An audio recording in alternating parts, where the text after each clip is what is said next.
शशांक ने माँ से कहा, सौरभ की बहू को समझा दो कि अपने शरीर को अच्छी तरह से ढक कर निकला करे। जवान और खुला शरीर बूढ़ी आंखों में भी गलत भावना भर देता है। इतना कहकर शशांक बाहर चला गया, परंतु माँ का चेहरा तन गया। उसने तिरछी निगाहों से स्नेहा की ओर देखा, जो सिर झुकाकर चावल चुन रही थी। उस समय तो माँ चुपचाप रह गई, लेकिन बाद में स्नेहा को अपने कमरे में बुलाकर कहा, बहू औरत की इज्जत तो पग पग पर सेकंडों लोगों आंखों के नीचे से गुजरती है। हर आदमी की आंखें औरत के कपड़े के भीतर झांकने की चेष्टा करती रहती हैं। कुछ हरकतें ऐसी होती हैं जिनसे आदमी के चरित्र की पहचान होती है। वैसे इसका कुछ अर्थ निकला या ना निकले, पर अकेले में आंचल का बार बार बदन से गिर जाना कुछ दूसरे अर्थ भी देता है। मन की तरह शरीर पर भी नियंत्रित रखना सीखना चाहिए। मम्मी जी, बात ये स्नेहा ने सफाई देना चाही। मैं तुमसे कोई सफाई नहीं मांग रही हूँ बहू, ना ही तुम्हें दोषी ठहरा रही हूँ, बल्कि अपने अनुभव से बता रही हूँ कि औरत चाहे तो खुद ही अपनी इज्जत को संभाल सकती है और ऐसे लोगों के नज़रों से बचा भी सकती है। ठीक है मम्मी जी, आगे से आपकी बातों का ध्यान रखूंगी, स्नेहा ने कहा। तभी दरवाजे पर हुई दस्तक ने उनका ध्यान भंग किया। सौरभ के आ जाने से बातें वहीं खत्म हो गई। पति के आने पर स्नेहा राहत महसूस कर रही थी। अभी इस घटना को बीते 4-5 दिन ही हुए थे कि एक और विवाद ने जन्म ले लिया।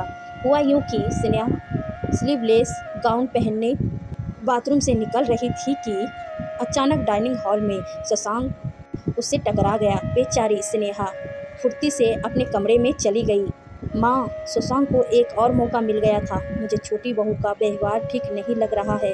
अभी बच्ची है, अपने आप समझ आ जाएगी। माँ ने बात को खत्म करते हुए कहा, तुम बहुत भोली हो। यदि अभी से कंट्रोल नहीं किया गया तो परिवार की इज्जत पर भट्टा लग सकता है। माँ ने शशांक को टपकते हुए कहा, तुम कहना क्या चाहते हो? स्नेहा को समझाओ, मर्यादा में रहना सीखे। इसके तौर तरीके कुछ ठीक नहीं है। स्नेहा दरवाजे के पास खड़ी होकर अपने जेठ और सास के बीच हो रही बातें सुन रही थी। उसे समझ में नहीं आ रहा था कि उससे ऐसी कौन सी गलती हुई है जिसकी उसकी सास और जेठ उसके चरित्र पर संदेह कर रहे हैं। उन सारी बातों ने जैसे स्नेहा के चेहरे से हंसी छीन ली गई। हमेशा खुश रहने वाली स्नेहा बुझी बुझी सी रहने लगी और उसे समझ नहीं आ रहा था कि अपनी व्यथा किससे कहे। जेठ उस पर अप्रोक्ष रूप से लांछन लगा रहे थे और उसकी सास, जो कि एकदम पुराने ख्यालात की थी, उसे रोज औरत की मर्यादा का पाठ पढ़ाती रहती थी। एक बार तो उसके मन में आया कि वह सौरभ से सब कुछ बता दे, परंतु दोनों भाइयों में बेहद प्रेम था और वह प्रेम कहीं उसके कारण टूटकर बिखर ना जाए, इसीलिए वह चुप थी। वह अपनी मन की बात जेठानी स्वार्थी से भी कहकर क्या करती? उसके लिए तो उसका पति परमेश्वर था। रात में जब सौरभ कमरे में आए तो वह एक तरफ मुंह किए पलंग पर चुपचाप लेटी हुई थी। सौरभ ने पूछा, जो तुम्हारी तबीयत खराब है क्या? स्नेहा ने कहा, नहीं ऐसी कोई बात नहीं है, बस नींद आ रही है। परंतु सौरभ समझ गया कि स्नेहा परेशान है। उसके मन में छिपे भाव चेहरे से साफ साफ व्यक्त हो रहे थे। इतना उदास तो उसने स्नेहा को कभी नहीं देखा। उस समय सौरभ ने स्नेहा से कुछ भी कहना ठीक नहीं समझा।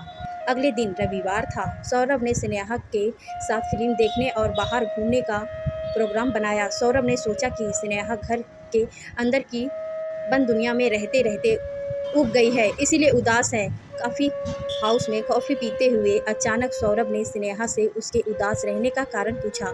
सौरभ ने कहा, मुझे 2-4 दिन के लिए ऑफिस के काम से बाहर जाना है। जब तक तुम अपने मन की बात नहीं बताओगी, मैं निश्चित होकर नहीं जा पाऊंगी।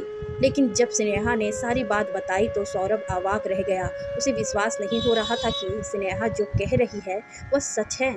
उसके भैया तो एक सुलझे हुए गंभीर आदमी है। वह अपने छोटे भाई की पत्नी पर ऐसा लांछन कैसे लगा सकते हैं? अगले दिन सौरभ ऑफिस के काम से मुंबई चला गया। उसके जाते ही स्नेहा ने अपने जेठ के व्यवहार में अजीब सा परिवर्तन देखा। कल तक उसके चरित्र पर लांछन लगाने वाले शशांक ने 2 दिनों के लिए ऑफिस से छुट्टी ले ली और अधिकांश समय स्नेहा के आसपास घूमने लगा। कभी वह किचन में कुछ लेने के बहाने आ जाता तो कभी ड्राइंग रूम में टीवी देखने के बहाने उसके कमरे की ओर नजरें टिकाए रखता। स्नेहा को शशांक की यह बदली मानसिकता समझ में नहीं आ रही थी। अगले दिन सुबह अचानक माँ की तबीयत खराब हो गई। उसके सीने में इतना तेज़ दर्द हुआ कि शशांक और स्वाति को माँ को हॉस्पिटल लेकर जाना पड़ा। लगभग 4 घंटे बाद शशांक अकेले घर लौटा और स्नेहा से चाय बनाने को कहा। स्नेहा जैसे ही टेबल पर चाय रखकर जाने लगी, शशांक ने उसका हाथ पकड़ लिया और अपनी तरफ खींचने लगा। पहले तो स्नेहा ने अपना हाथ छुड़ाने का प्रयास किया, लेकिन जब शशांक ने उसका हाथ छोड़ने की बजाय शरीर को पकड़ने की कोशिश की तो स्नेहा ने एक झन्नाटेदार थप्पड़ शशांक के गाल पर जड़ दिया। शशांक को कतई उम्मीद नहीं थी कि छुई मुई सी दिखने वाली स्नेहा ऐसा रौद्र रूप ले सकती है। वह नीचे कालीन पर गिरा हुआ अभी संभालने की कोशिश कर ही रहा था कि स्नेहा ने उसकी छाती पर अपना पैर रख दिया और बोली, मेरे चरित्र पर लांछन लगाने वाले जेठ जी, तुम खुद कितने चरित्रवान हो यह तो मैं पहले ही दिन से समझ गई थी। जब तुमने डाइनिंग हॉल में करीब से जाते हुए मेरे शरीर को छूने की कोशिश की थी, तुमने अपने चरित्र को मुझ पर आरोपित कर मुझे घर में बदनाम करने की कोशिश की। मेरे चरित्र की पर कीचड़ उछालना, जबकि चरित्रहीन ही गंदा और दागदार था।